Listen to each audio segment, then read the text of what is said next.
Welcome to The Vinyl Guide, the podcast for record collectors and music nerds. Here's your host, the biggest record nerd of them all, Nate Goyer. Well, hello everyone, it's Nate. Welcome to episode 538 of The Vinyl Guide, the podcast for record collectors and music nerds. And today, ladies and gentlemen, we welcome back to the show Mr. John Flansburgh of They Might Be Giants. Incredible group. And so glad that we got a new album, The World Is to Dig. It's coming up on April 14th. They've got a recent EP, Eyeball. They recorded so much, they had enough left over for the EP. And, of course, a massive tour, which you could look at the dates and grab tickets at theymightbegiants.com. But, of course, order that album, The World Is to Dig. Today, John and I, we talk about rare vinyl. He shares the chaotic story behind the new album's cover art. He shares why re-recording old music is almost always a mistake. Hard to disagree with that. We talk remastering, Dolby Atmos, out-of-phase music, test pressings, 8-track tapes, and lots more. Now, some of you may recall, hey, wasn't John on the Vinyl Guide podcast before? Well, yes, you are correct. John has been on the show before, episode 464. But you know what? We got like 530-something of these episodes. Lots of other interviews available. So if you're new to the podcast, thanks for stopping by. Follow us in your podcast app, and you get access to all sorts of other conversations. Recently, we had on Bootsy Collins. Last week, we talked to Vaultmeister Joe Travers on the world of Frank Zappa, episode 537. Gibby Haynes of the Butthole Surfers was on, episode 509. OK Go's Damian Kulash, episode 496. Literally hundreds more. So follow the Vinyl Guide podcast, and all these episodes are free to listen to anytime. And if you find yourself enjoying this podcast, well, guess what? There's another level available. Patreon.com/Vinyl Guide. We put our episodes up there early. They're high resolution. Quite often, they are extended episodes. We sometimes do free stuff, and it helps support the show, keeps me full of beer and burritos. And that's always a great place to be. Patreon.com/Vinyl Guide is where you can support the show. And I know we just started dating, but I got to tell you, I'm feeling very strong feelings for you, and I think I'm in love.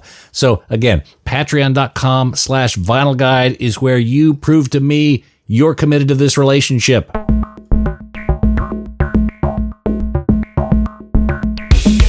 All right, and without further ado, let's talk to Mr. John Flansburgh of They Might Be Giants.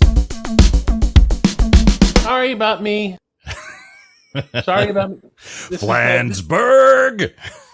My fourth video. The other one went long. I couldn't help it. It wasn't my fault. That's all They were right. late. It's all right. They were late. They were late. Oh my gosh. Look at all your records. I do. I got a lot of them, man. I'm curious, do you know how many records is in a cube of records? I haven't counted. Is it like 100? No, it's like 50. I think probably around 50. Yeah. I would estimate. I should know this. I worked in a record store when I was a kid, so I should know what 50 records look like. So I'm trying to figure out. So how many records do you have? Do you think of yourself as a super avid record collector? You have your thing is called the Vinyl Guide. So how many records do you own? I don't know, to be honest. You have a storage space? It's in the thousands. No, I don't go nothing outside the house. But really? I do have it. I'm telling you get a lot more free space once you get the storage going. I got the upstairs going. This is the downstairs, and they're not in the bathtub yet. But I try to keep it somewhat manageable. I'm kind of failing at it, but I'm not tripping over them at this point. I really hope you have an understanding family. I do. Well, it actually works well because I'm my wife's second husband. Her first husband was a drunk. So, I'm like, you were going to say your first husband was a drummer. No, not that bad. No, but I'm bringing home art. He brought home hangovers. So, right. The bar was pretty low when I entered the picture. Right. Okay. Yeah. So that's good. Are you a record nerd, John? No. My tastes are so narrow that I kind of stay out of trouble. I don't have the. I'm very curious about certain things that require like a certain level of connoisseurship. So like I'm not like I can feel the pull of being a vinyl collector. Like I definitely. I mean, my wife and I have 3 different turntable hi-fi setups in our lives. So I mean that tells you something, Right. like we listen to records, and we have 3 different places that we can listen to records in our apartment and our house. But I mean, like, well, just speaking of 50, I mean, I have probably more records in storage than in our house, because our house isn't that big and our apartment is tiny. But it's like 1, 2, 3, 4, 8, 10, 12, and then there's probably I probably have 2,000 records. Is that a lot? Yeah, that's quite a bit. That's quite a bit. Yeah. Do you know But where they're at? I mean, could you find them or are they kind of scattered all over, or are they? It's the records that we listen to a lot. We listen to a lot, and that's actually the thing. That's like the behavior that makes me not feel like I'm ever going to be like a serious collector. And a lot of our records are like dollar records. They're like the condition is not often not that great. I do have a very unusual record. Well, it's not unusual. I have 2 very valuable records. I have a copy of Sticky Fingers by the Rolling Stones with the zipper cover that was given to me by a friend of a friend of my wife and I, a couple. The woman was giving away she just was getting rid of all her records. She just like, I have no need for these. I'm like, well, okay. And she gave me this copy of Sticky Fingers with the zipper, autographed by Andy Warhol.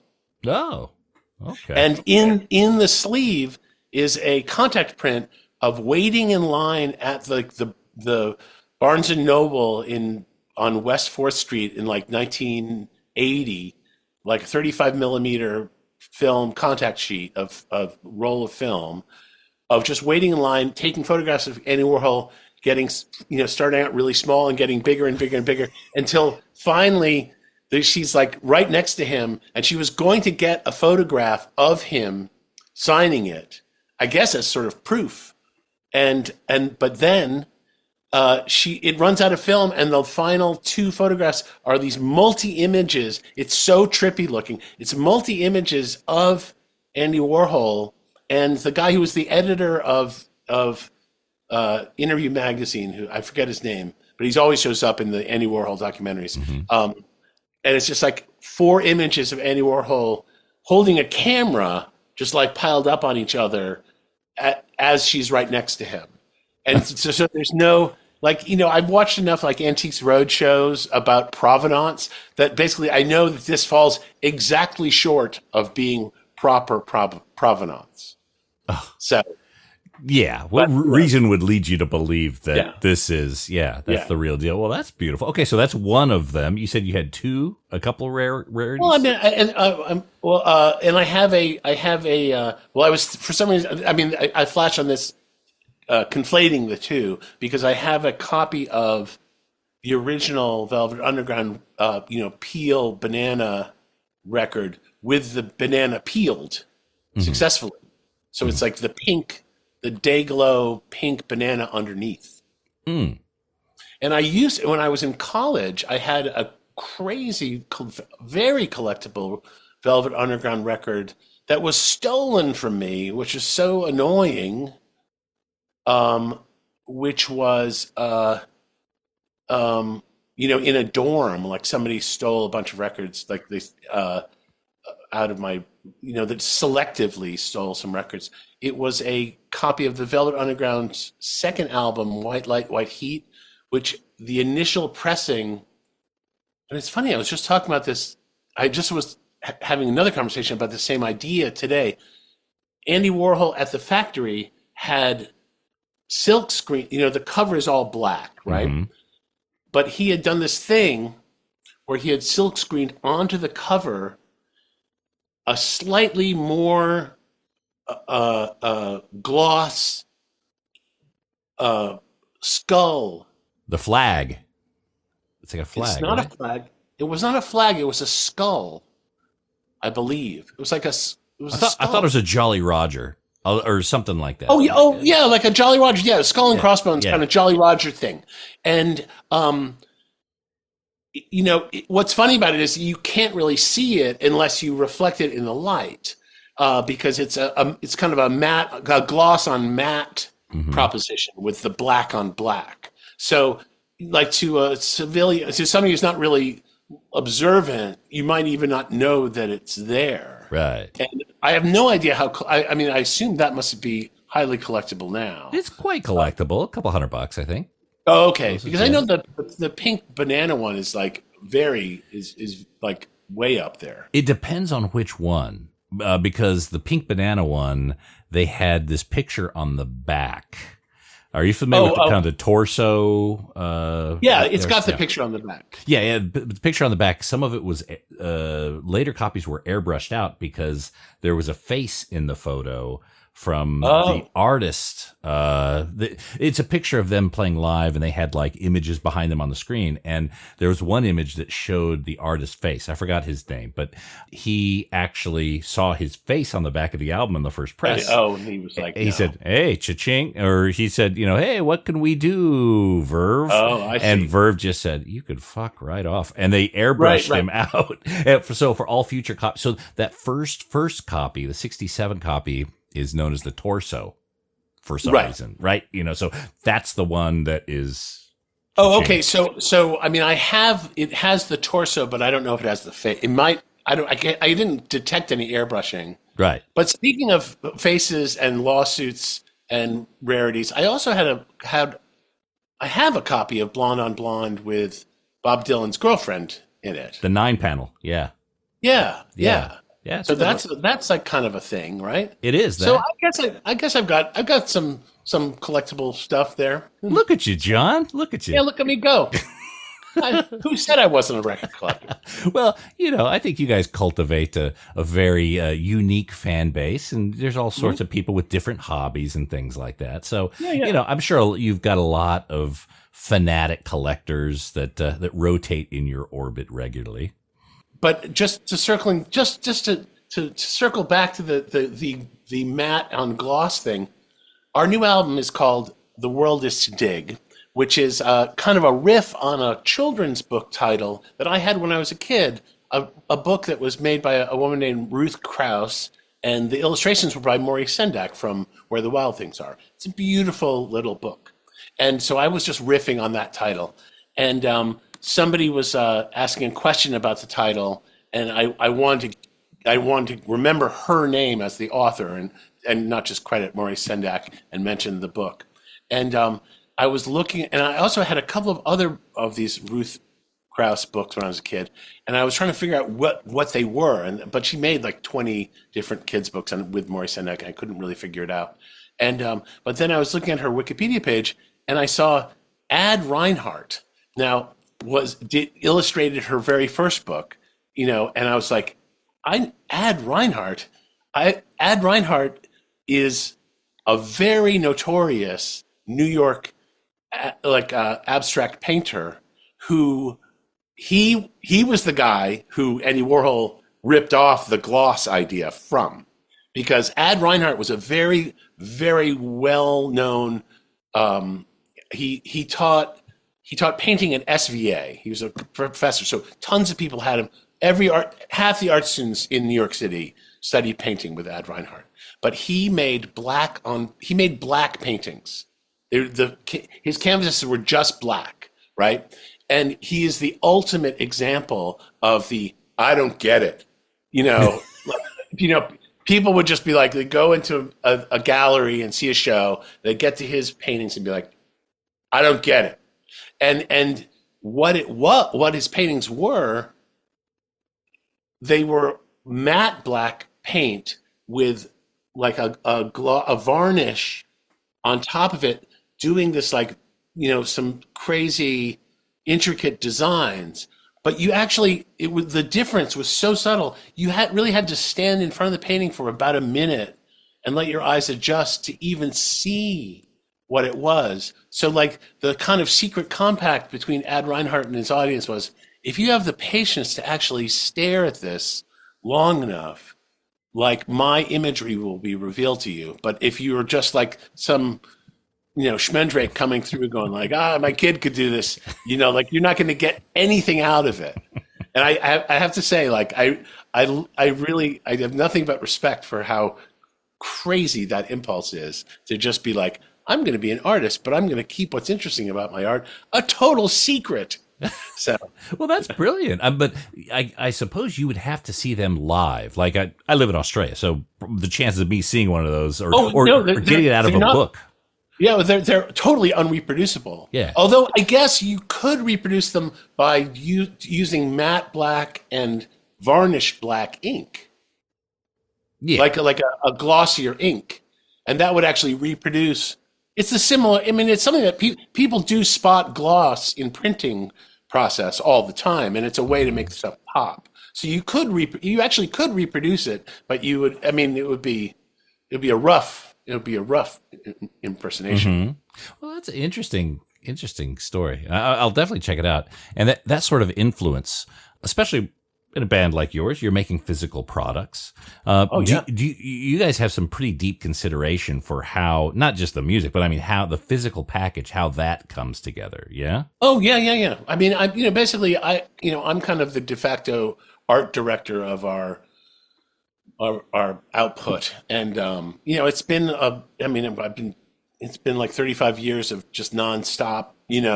How can we top that? It's a big challenge. Mm-hmm. Do you actively look to insert things like Easter eggs in the art? I try to keep my mind on the hard stuff. Easter eggs. See, that's the thing. It's like I guess the Easter egg thing. I feel like that's a wow. It's like I don't play video games. I feel impossibly old. And I feel like the Easter egg thing is it really came out. Remember what was it like what was CD-ROMs? Remember CD-ROMs? Mm-hmm. I remember like having to take countless meetings with CD-ROM designers who were so thrilled by putting in Easter eggs on things. And I was like, I just want to make like the primary experience exciting. It's like I don't want to make any assumptions about how deep people want to go into the details. Yeah, but it could be a little adventure. I think They Might Be Giants is one of those projects where you guys do this other level of thinking where Easter eggs may appear. Yeah, I don't mean to sound like some old grump, but I am an old grump. So that's the problem. I have geocached in my life. It's not like I'm totally averse to new experience. You still doing the geocaching? I've done geocaching, in this decade. Yeah. That is fun. So talk to me about the new record, The World Is to Dig. And especially now I understand, being the art director, there was a little bit of an adventure in the cover art coming together. Is that right? Oh God, yeah. It was. I have yet to figure out a way to explain this story that makes it sound fun and funny. But basically, we were working on an entire album package, working with a photograph that was printed in the Washington Post in the year 2000. And we were searching for the photographer, and because the actual image that we had, the highest res image that was available, was pretty low quality, and we were doing a gatefold vinyl sleeve that's 24 inches wide, so it looked kind of crumbly, like it looked a little dithery, and so we're searching for the artist, can't find the artist, and finally, like, we find him, and it's like, do you have a better, higher res copy of this crazy photograph? It was a photograph of what do you call it when the earth just opens up and kind of caves in? Sometimes it happens in traffic. Oh, sinkhole. A sinkhole. It was a photograph of a natural sinkhole, and there are like two men standing over this crazy natural sinkhole, and everything's just caved in. And it's right in the middle of the woods, and then there's like a tree coming out of it that just looks totally crazy. And it was just a very beautiful kind of pastoral image. And so we finally find the guy. He's like, I don't have anything. Same crummy res. And it's like, okay, whatever. And I will now edit my story because there's a part of it that I don't want to discuss in a public forum.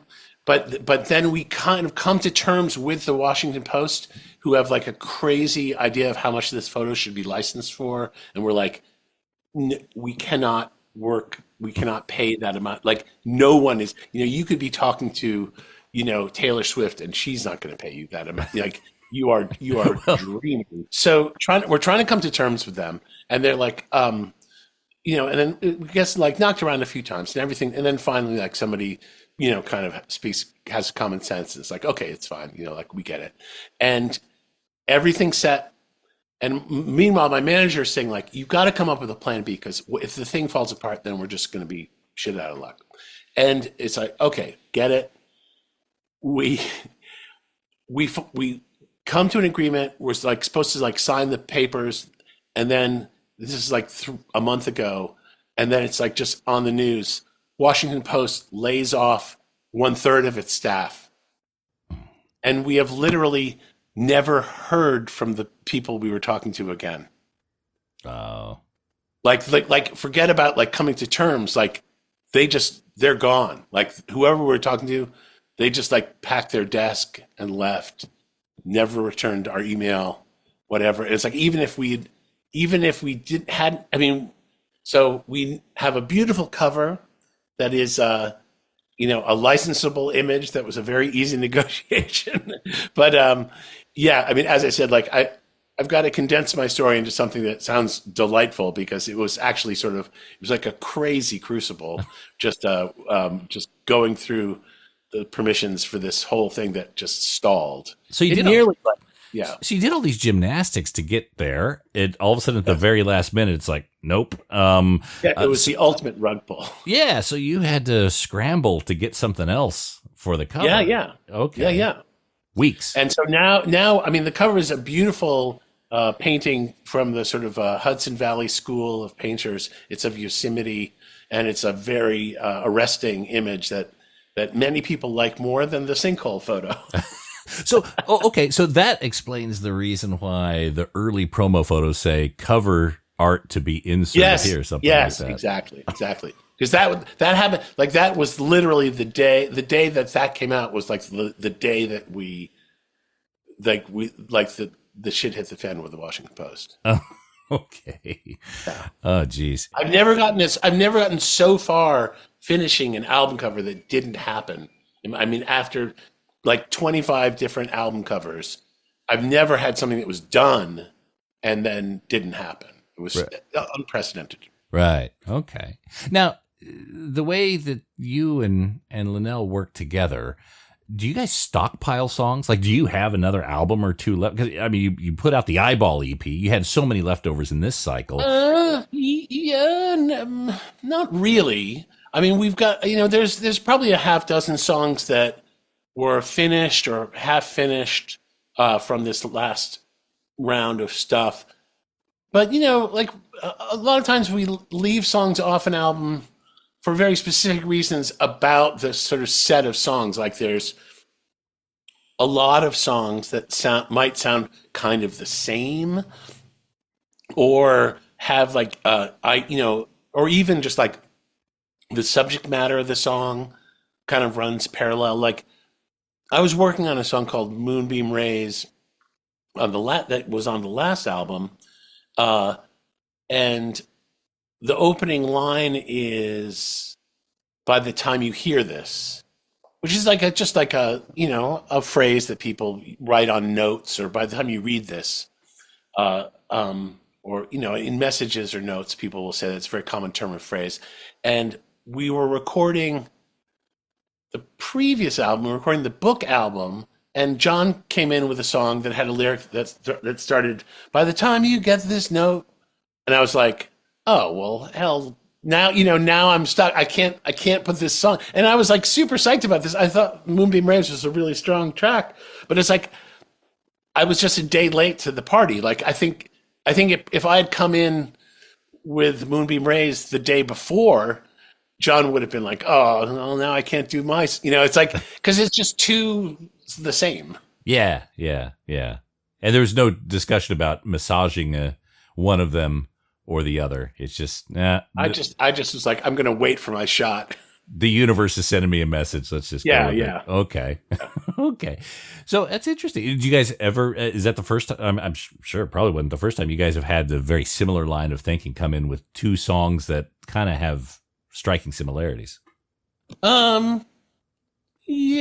Well, I mean, yeah. I can't think of anything exactly like that. Mm-hmm.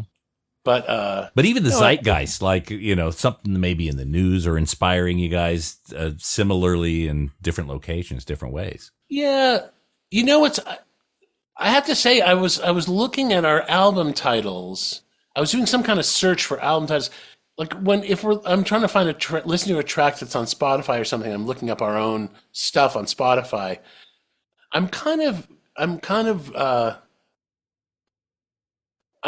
grateful that it seems like a lot of our titles are kind of unique in the culture. Like they're, our almost inevitably our song title will be the first thing that comes up on Spotify, which makes me think they're kind of original. Like they're actually like our songs kind of are on their own because it's like there's a lot of different vocabulary in it. Yeah, John and I haven't really tripped over each other too much in that department. Yeah. Yeah, I'd agree. Your songs are quite easy to search with the exception of Wu-Tang. Well, yeah, Wu-Tang's going to be hard. You better include They Might Be Giants in that search. So the one interesting thing, I enjoy so many things. Or just go to ceaseanddesist.com. Yeah. I'm waiting. Speaking of rarities, I'm waiting for the other shoe to drop on that thing because I have no idea. I mean, we don't have to get permission, but there's something that tells me like maybe we're on thinner ice than we realize. With Wu-Tang? Well, I don't know. I mean, it's just an expression. It's not like if the song was called Wu-Tang Clan, it would be a different thing. Right. Because I think Wu-Tang actually has origins in yeah, it's a thing. Millennia. So yeah. Well, hey, maybe that's grounds for a collaboration. I have nothing but respect for those guys. So. Oh yeah. Cool. Oh, phenomenal. So, are there any of your albums or songs you would consider re-recording or remixing? Things you want to revisit from the past? Oh, that's an interesting idea.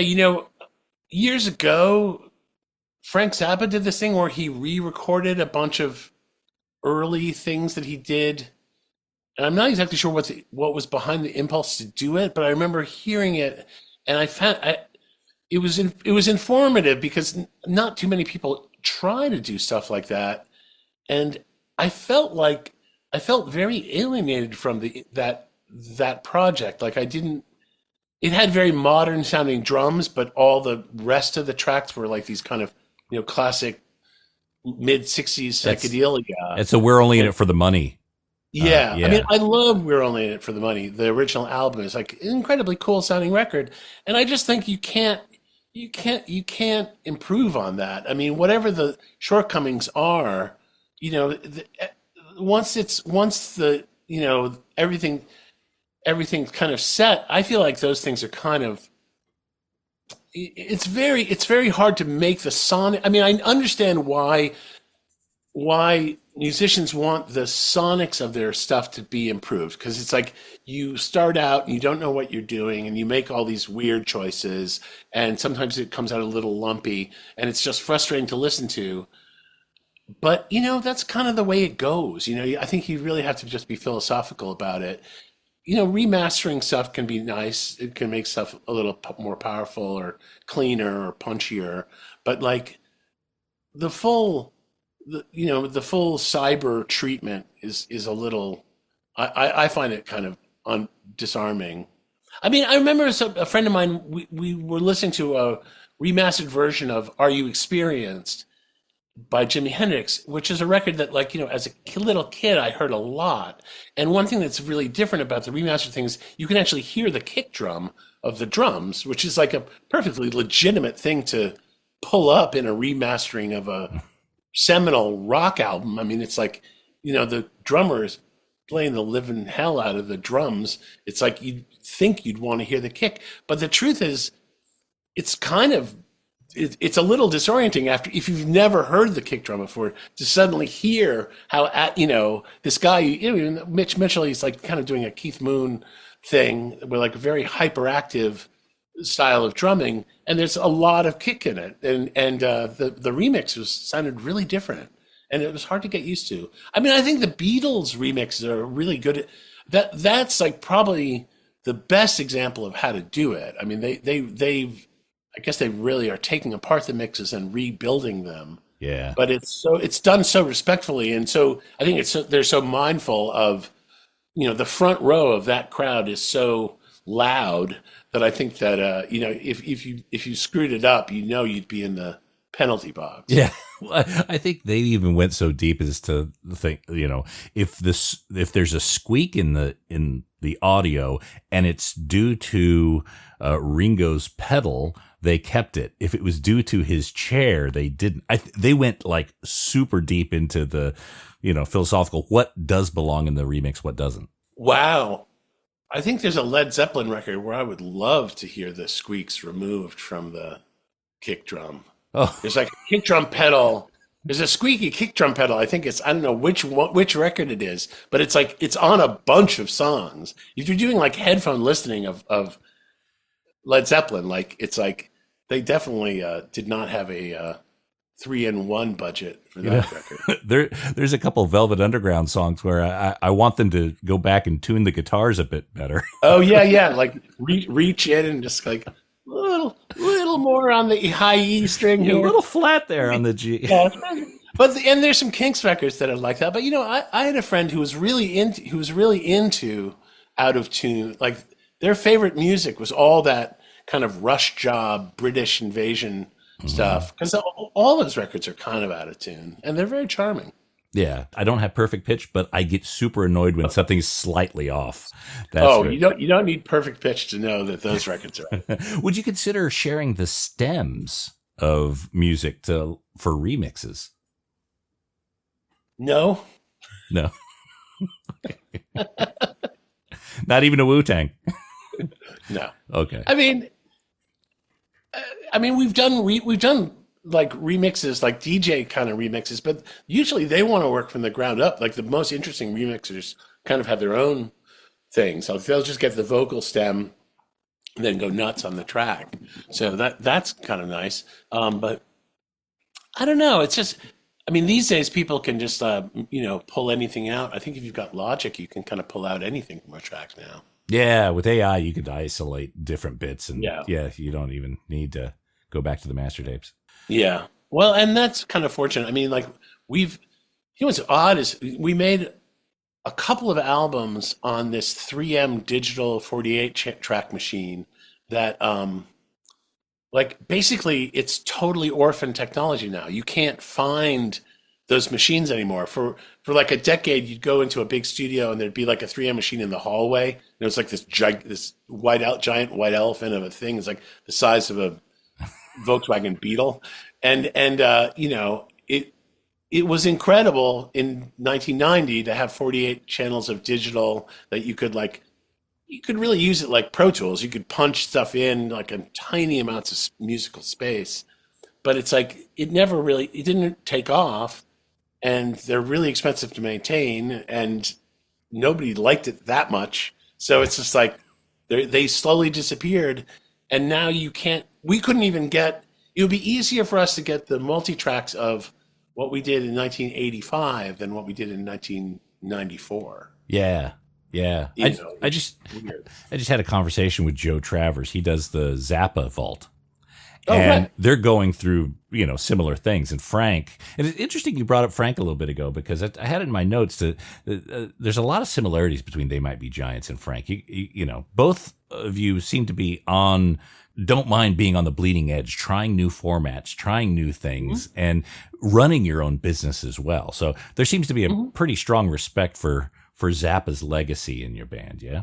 Oh, well, I mean, he was a really primary influence on us when we started. And, there's a lot to respect about Frank Zappa's, setup and just like his, he really, I think once you sort of like trim your sails, like knowing that you're not going to be everybody's favorite thing, like you're doing yourself a huge favor. It's like you're not going to be as easily confused as people who are trying to figure out. I don't know. Maybe it's sort of selfish or self-possessed to just like want to be able to like control what you're doing in the most ultimate way, because I've got friends who are comedians I've had conversations with them after a show, and they'll say like, yeah, the audience liked it, but they liked it the wrong way. And there's part of me that I'm enough of like a populist. I was just like, there's no wrong way for people to like something, so I don't want to get too control freaky about certain things. But yeah, I mean, Frank Zappa, he had a really unique place in the culture. And I think, he definitely, helped kind of elevate the conversation at a very important time. Yeah, I think I totally understand what you mean. I used to do comedy, and sometimes you got to sprinkle in a few extra dick jokes just to kind of keep the, depending on the crowd, depending on how much they've drunk.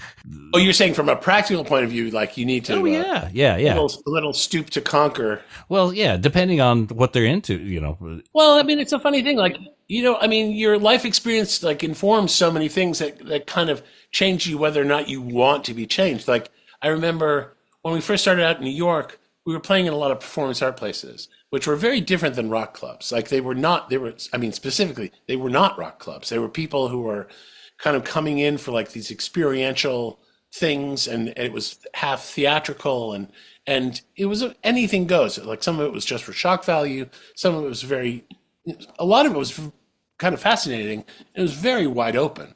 And then when we started making albums and getting like, we had some videos that were on MTV, we started touring across the United States and, just playing in like the local 150 capacity rock venue. Sometimes they were kind of like hardcore places, or they would be, essentially the beginnings of what would be the alternative music circuit. And what was different is that, a lot of the people were just coming because they had heard our song on the college radio. They'd seen our video, maybe on MTV or whatever. And so it was a fundamentally different audience. And we would play like our clutch of 25 crazy short songs, and some of them would go like really well. But the thing is that was like very consistent was that the songs that were really up tempo really grabbed people and they totally dug it. And the songs that were really kind of slow, people did not like as much. Mm-hmm. And it's like, what a tyrannical world to live in, where you're just like, we can't do slow songs. Slow songs are good, but it's just like you kind of, and it's not like we sat, at the end of the show and said like, we got to stop doing slow songs. You just kind of realize like, wow, it's like we're doing a show and people want something that's kind of up, and it's, you just have to learn, to be more careful is really what it is. Like, you kind of play the slow songs with more consideration. It's like you find the spot that it really will shine, to do it. But like it's just, and you don't, and we don't even really talk about it that much. Honestly, I have to say, like, I don't even know how many times John and I have talked about how things go over, but you feel it, Well, I would imagine, maybe inherently or instinctively, you guys develop your set list to where you don't have too many in a row. I don't think you should do 2 slow songs in a row ever. Yeah. I think there's a special place in music jail for people who are like, and here's another ballad. It's like I'd like to see the metrics on how many T-shirts are sold during slow songs versus up tempo ones. Oh wow, that's a whole thing. That's a whole. But even Zappa would say, he'd show off his studio and he'd say, you got to sing Dynamo Hum a lot of times to get this stuff. Thanks. Again, he experimented with formats, and you guys, CD singles. You guys even have a couple of 8 tracks to your credit. Which yeah, well, the first 8 tracks we did were the tape inside was not actually real. I was actually thinking about it because we did. We offered up 8 tracks for sale for book, and I think the guy who was manufacturing, I think we broke him. He was making these like short runs of different titles, and he was doing this great boutique business, and all of a sudden, but it was all like hand done. Like he was just doing it with a bunch of like 8-track recorders that I don't know where he had gathered them from. He seemed like a really nice guy. And all of a sudden we're like, we need 1,000. And he was just like, because, the thing about 8 tracks now is you can't even buy a blank 8 track.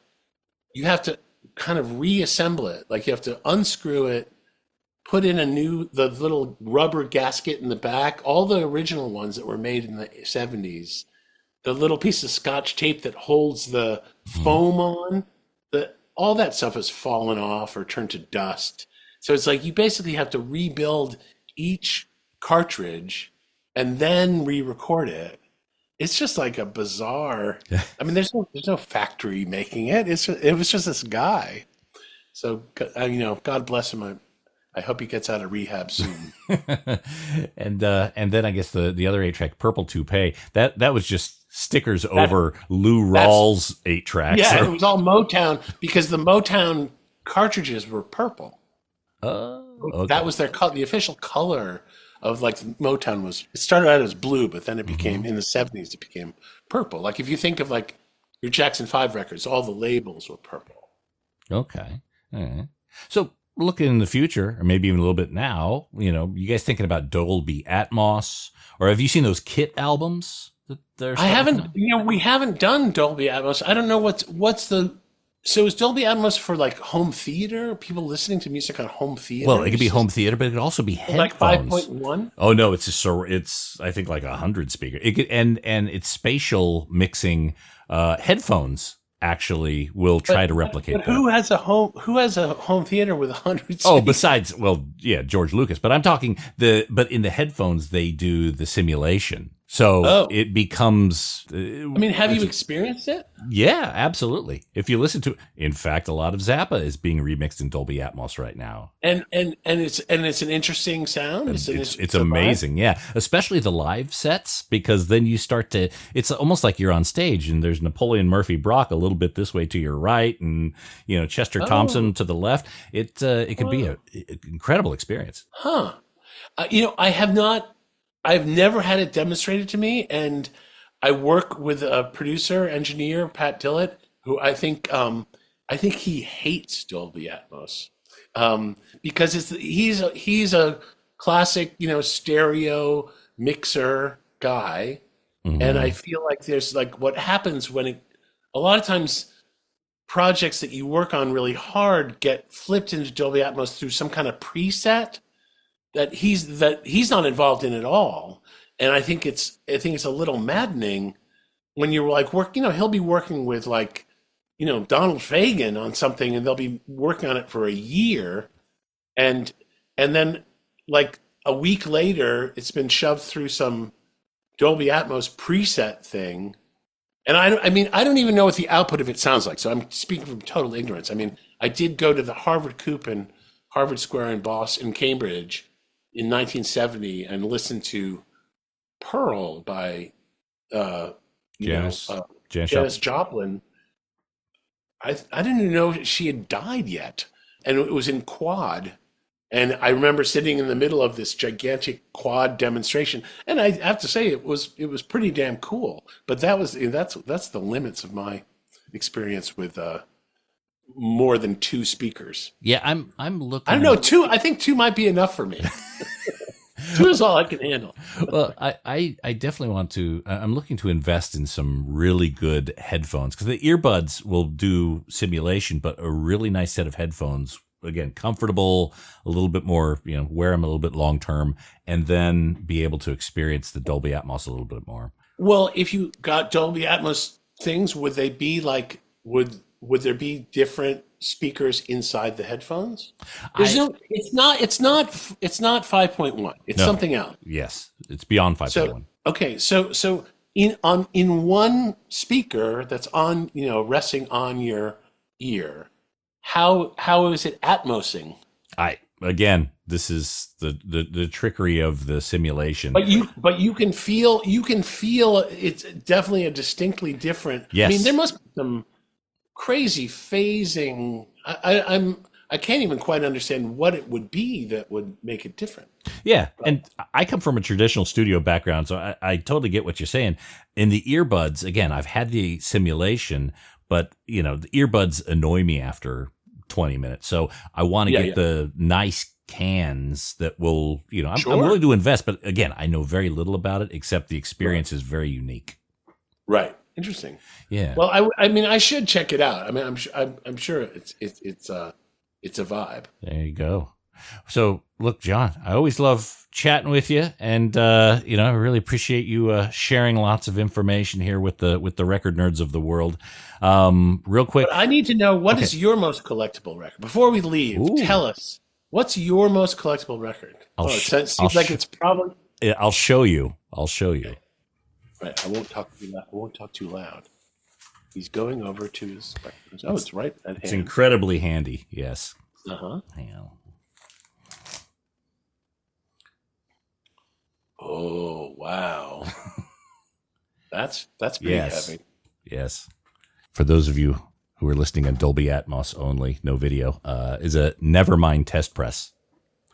So what's funny about test pressing, I have literally like 100 different, they might be probably 200 multiple copies of various vinyl test pressings of They Might Be Giants projects over the years.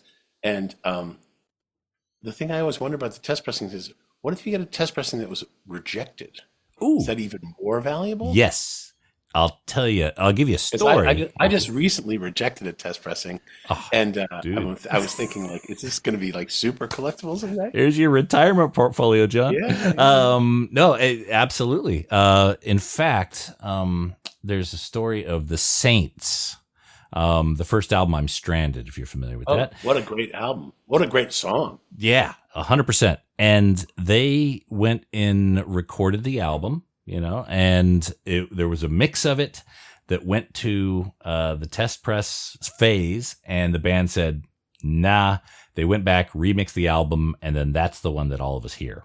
But the rejected test press, and there were 3 or 4 of them, were easily selling for 5 figures for many years. Now, the recent box set of the Saints I'm Stranded has that original mix in it. So anyone could hear it now for about, $80. But for many years, that was the only way that you could hear that original mix of I'm Stranded. Wow. Did you hear about the whole skylarking controversy with skylarking by XCC being out of phase? Oh, yeah. Andy Partridge was on the show. He was talking about that. Yeah, there's no I've got to check that out. Yeah, I'll send you the link. There's no love lost between him and Todd Rundgren, but he's But the out of phase thing is so crazy because maybe because it was the dying days of vinyl. I don't know if Skylarking came out on vinyl or if it was the first. It did. It originally came out on vinyl because you can't print to vinyl out of phase. Okay. Like basically, like the reason that out of phase is such a problem is such a forbidden zone in mastering is really due to the shortcomings of vinyl, which is that like the needle will jump out of the groove if something is pressed fully out of phase. Because like what happens is like instead of going like this, the groove going like this, it goes like this. Sort of like the actual groove will start. Both sides will start moving in the same direction or something, or like the up and down part versus the side to side part will kind of. It changes the actual physical setup of the needle in a way that's very the stylus that's like just very ungood. It's not such a big deal with you can print as they did with Skylarking. You know, they printed 1 trillion CDs. They're all totally out of phase, and it's of no consequence because, like, you know, unless you really turn it up and suddenly like you realize the bass is disappearing because it's phase canceling. Like the kick drum will disappear very quickly on something that's fully out of phase. Right. But it's not like the end. It's not the end of the world on digital recordings. And you remember those Panasonic cassette recorders that had an ambient sound switch? It would be mono, stereo, and then ambient or wide. Okay. Yeah. That was basically throwing stuff out of phase. It was throwing in and out of phase sound. That's what fully out of phase kind of sounds like. Oh. It sounds extremely wide because all the shared stuff is being canceled. But wouldn't that have been caught in the lacquer phase, like when they're making the vinyl lacquers? I mean, it's hard to imagine somebody. It's hard to imagine it not being problematic. But I think like. I mean, there was no automated way to test anything back then, but people had scopes and, you know, and boards came with phase switching buttons because it was such a big problem that everyone knew to cut it. So, I mean, our very first album was mixed out of phase because the whole room was set up out of phase, so we couldn't tell that we were printing things out of phase. It was like you can actually have 2 different things out of phase in a studio, and that's the worst way to work imaginable because you're hearing things. It's hard to explain. It's like it's a hall of mirrors. So for the listeners, how could you explain out of phase? Well, you know, like there's 2 wires going to your speaker, and there's 2 speakers.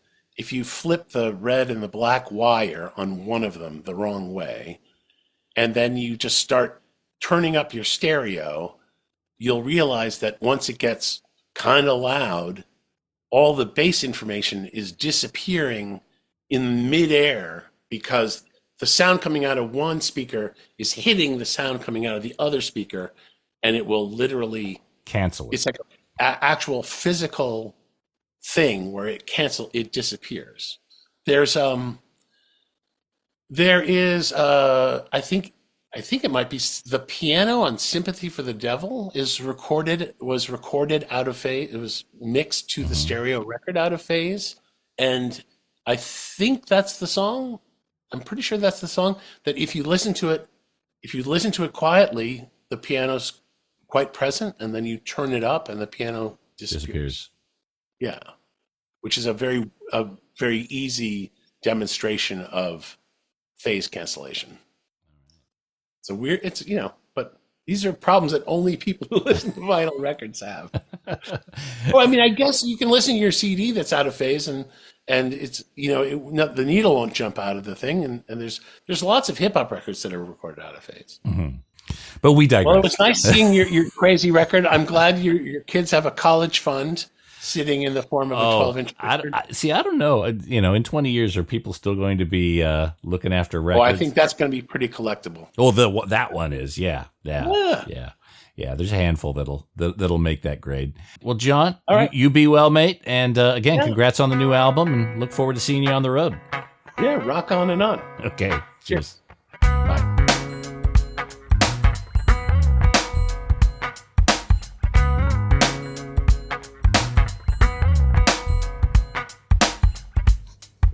Oh man, always entertaining. John Flansburgh, they might be giants. Again, so glad he came by again. I'm hoping to make this a 3-peat. We'll have John on again. I reckon there's lots more stories in that head of his. Again, the new album, The World Is to Dig, April 14th. Grab the recent EP, Eyeball, and go check him out on tour. Find out all that dirt and more at theymightbegiants.com. And that's it for this episode of The Vinyl Guide. Thank you so much for tuning in. Thanks to everyone who's leaving positive reviews on Apple Podcasts and Spotify. And those of you who are sharing on social media, putting them in Reddit forums and Facebook groups, well, that is certainly appreciated. And we'll be back shortly with a brand new episode. So until we talk next time, you all behave yourselves. And thanks again for listening to the Vinyl Guide podcast. Cheers.